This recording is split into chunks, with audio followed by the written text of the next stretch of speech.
رمضان میں انشاءاللہ بھرپور طریقے سے روزے رکھیں گے، ایک روزہ بھی ضائع نہیں کریں گے۔ وقتی ٹینشن ہے روزہ رکھنے میں، لیکن نبی صلی اللہ علیہ وسلم نے فرمایا للصائم فرحتان، روزے دار کو اللہ دو خوشیاں دیتا ہے۔ ایک خوشی تو آخرت میں ملے گی جنت کی صورت میں، ایک خوشی افطار کے وقت۔ سارا دن آپ اپنے کھانے پینے پہ کنٹرول کرتے ہیں۔ دیکھو، کھانے پینے پہ کنٹرول کرنے میں صرف یہ ٹینشن نہیں ہوتی بھوک اور پیاس کی، بڑی ٹینشن یہ ہوتی ہے کسی کام میں دل نہیں لگتا انسان کا۔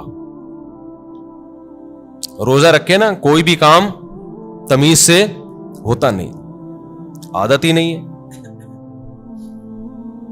جن لوگوں کو صبح ناشتے کی عادت ہے، ناشتہ کر کے آفس جاتے ہیں، بڑے فریش ہوتے ہیں، وہ ناشتہ کیے بغیر جا رہے ہوتے ہیں۔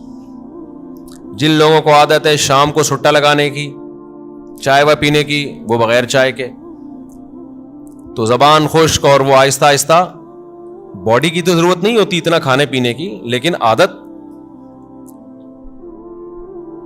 تو لائف کہتے ہیں نا بورنگ لائف ہو جاتی ہے، بور ہونا شروع ہو جاتے ہیں، کسی کام میں دل نہیں لگ رہا۔ لیکن جب اللہ تعالی ہمیں افطاری کے دسترخوان پہ بٹھاتے ہیں، چند نوالے پیٹ میں اترتے ہیں، کیسی طبیعت فریش ہو جاتی ہے۔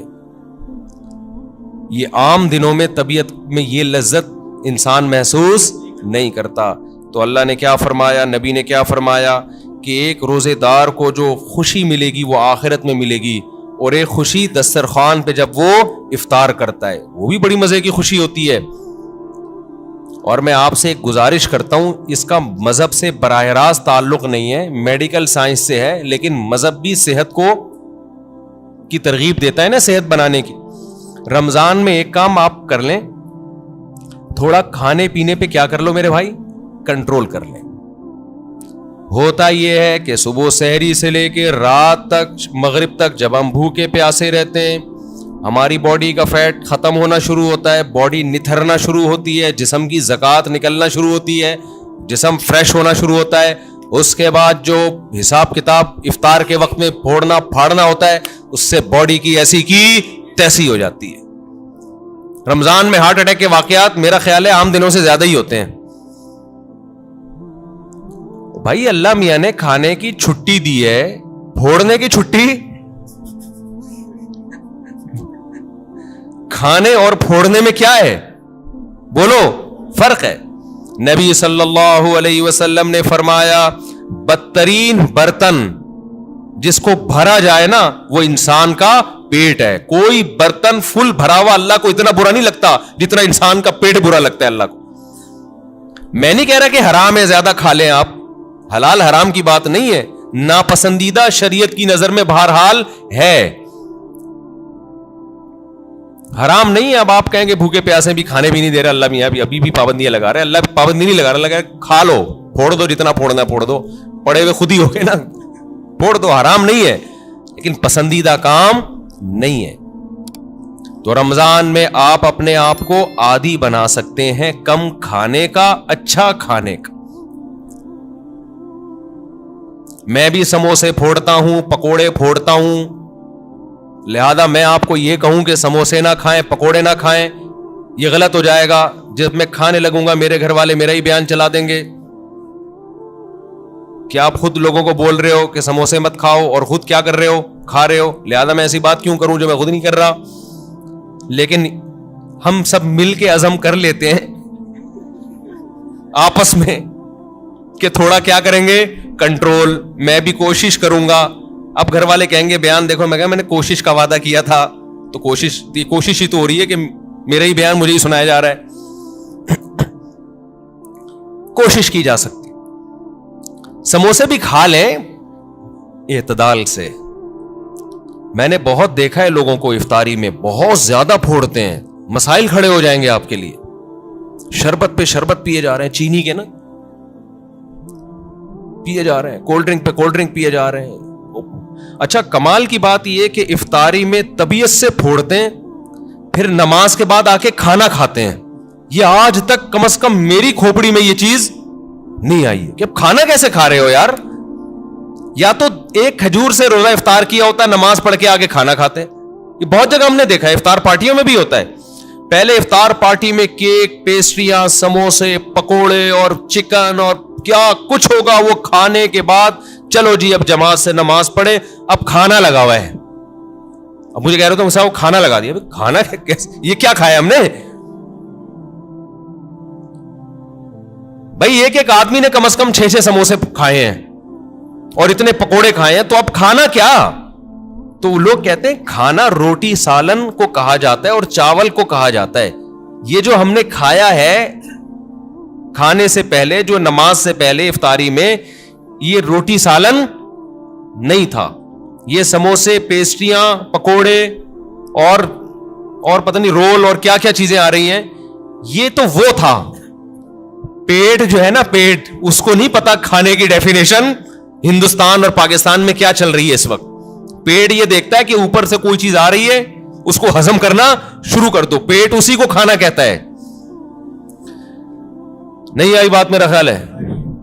एक दफा हमारा पेशावर जाना हुआ तो हमारे कुछ मेजबान थे, वो माशाल्लाह पठान लोग तो वैसे ही बड़े सखी होते हैं। उन्होंने क्या किया, मेरे लिए ना देसी मुर्गियों की वो ला के रख दी। देसी मुर्गियां ना रोस्ट, बड़ी जबरदस्त थी वो, राने उसकी भुनी हुई, हमने फोड़ दी। वो माशाल्लाह बड़े हैवी खाना था, तो मैंने अच्छी तरह तबीयत से खा लिया, बड़ा मजा आया। मैं तो कहा हो गया खाना भाई, इतनी देर में अब खाना आ रहा है। अब मुझ पे ना, क्योंकि वो फिर खिलाते भी जबरदस्ती हैं, मुझ पे राशा तारी हो गया। मैंने कहा अल्लाह खैर करे, अब क्या होगा? उन्होंने कहा वो सब खाना। मैंने कहा भाई हमारे अंदर तो ताकत नहीं है। उन्होंने कहा तुम्हारे बाप को भी खाना पड़ेगा। उनका ये अल्फाज नहीं थे, लेकिन स्टाइल इसी किस्म का था। वहां ऐसा नहीं हो सकता कि खाना आए और आप नहीं खाओ। फिर हमने खाया, थोड़ा सा खाया। तो इफ्तारी में क्या कर रहे होते हो भाई? तो आप बेहतरीन, आप तजर्बा करके देख लो मेरे मशवरे पर। इफ्तारी में शरबत ना पियो आप। मैं आपको बता रहा हूं, आपका दिमाग ऐसा फ्रेश हो जाएगा ना, आप कहोगे वाह मजा आ गया भाई। अक्सर आपने देखा होगा इफ्तारी करते ही लोग टुन हो जाते हैं, देखा होगा ना। मगरिब के बाद घर जाते हैं, बिस्तर से उठा ही नहीं जाता। फिर तरावी में ऐसे झूम रहे होते हैं जैसे जिन पर लगता है किसी ने कोई कब्र से मुर्दा उखाड़ के लाके यहां खड़ा कर दिया है। ये हालत होती है। आपको जो नींद आती है ना, मीठा खाने से आती है, खूब समझ लें, कार्ब लेने से आती है।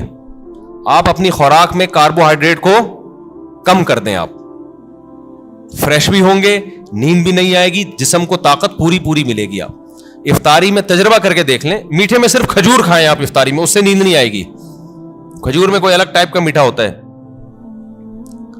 आपने इफ्तारी में शरबत नहीं पीना, आपने इफ्तारी में रोटी चावल नहीं खाने, थोड़े से खा लें आप, ज्यादा नहीं खाएं। खजूर को फोकस करें आप, जो चने की चाट वगैरह है ना उसको फोकस करें, वो खाएं, पेट भी भर जाएगा आपका। सफेद चना नहीं आता और काला चना, इसकी कोई मजे की चाट या लोबिया की चाट बना के वो फोड़ दें आप, पेट भी भरेगा आपका। लेमन पी लें, लेमन, लीमू का थोड़ा सा, बेशक थोड़ी बहुत चीनी डाल, वो बगैर वो उसके पिया नहीं जाता, शहद डाल दें उसमें तो ज्यादा अच्छा है, वो पी लें आप अपने खर्चे पे। ये सारे काम अपने खर्चे पे करने हैं, ऐसा ना हो मुझे फोन कर रहे हो हमने आप इतना कुछ इंतजाम कर लिया है, पैसे भिजवा दें। तो खजूरें फोड़ दें आप इफ्तारी में, और चाट वाट से पेट भर लें आप, ये चने की चाट वगैरह से ना, दही बड़े वगैरह से, इससे पेट भर लें आप, तो आपको नींद नहीं आएगी, आप फ्रेश हो जाओगे, ताकत भी पूरी मिलेगी आपको। और ये जो इफ्तारी करके टुन टुन से घूम रहे होते हैं ना, और तरावी में भी इधर उधर झूम रहे होते हैं, ये कैफियत आपकी नहीं हो। तो इस रमजान में कोशिश कर लें रोटी चावल थोड़ा कम कर दें, मीठी चीजें थोड़ा कम कर दें। हाँ, मीठे में खजूर खा लें आप, उससे इंशाल्लाह कुछ नहीं होगा, बल्कि फायदा ही होगा। तो ये थोड़ा सा इस दफा हमारे मशवरे पे आप कंट्रोल करके देखें, मजा ना आए पैसे वापस। तो आपको लगेगा आपकी निगाहें रोशन हो गई हैं, दिमाग फ्रेश हो गया है, आपका हाफजा और अच्छा हो गया। मैंने तजर्बा किया, मैं हवाई बातें नहीं कर रहा। रोजा रखो और रोटी चावल जरा कम खाओ इफ्तारी में और सहरी में भी, आप ऐसा निथरना शुरू हो जाओगे, ऐसी आंखों में बिनाई आपकी तेज हो जाएगी और ऐसी फ्रेश हो जाओगे कि हटो बच्चों हो जाएगा बस। और क्या कहूं मैं, वो एक मौलवी साहब तकरीर कर रहे थे ना, नहीं वो नहीं उनकी तकरीर सुना रहा मैं आपको, तो वक्त भी पूरा हो गया है। तो ये थोड़ा सा रमजान में क्या करना है, थोड़ा सा میٹھے پہ تھوڑا سا کیا کر لو بھائی, کنٹرول کر لو. میٹھے پہ, روٹی چاول بھی میٹھی ہی چیزوں میں شمار ہوتا ہے اس کا, کیونکہ اس میں کارب بہت زیادہ ہے. تھوڑا سا کنٹرول کر لیں, دیکھو آپ کی صحت, کیونکہ رمضان کا تحفہ اللہ نے غیر مسلم کو نہیں دیا, کس کو دیا ہے؟ مسلمان کو. تو مسلمان اس کو صحت بنانے میں بہترین استعمال کر سکتا ہے, تو روحانی فائدے بھی ہوں گے اور جسمانی بھی. لیکن مسلمان صبح سے لے کے شام تک روزہ رکھ کے افطاری میں طبیعت سے پھوڑ پھاڑ کے جسمانی قوت کا بجائے اس کو بنانے کے اس کا بیڑا غرق کر دیتا اور بیڑا ہی غرق ہو جاتا ہے. تو اللہ تعالی ہم سب کو ہدایت دے. اور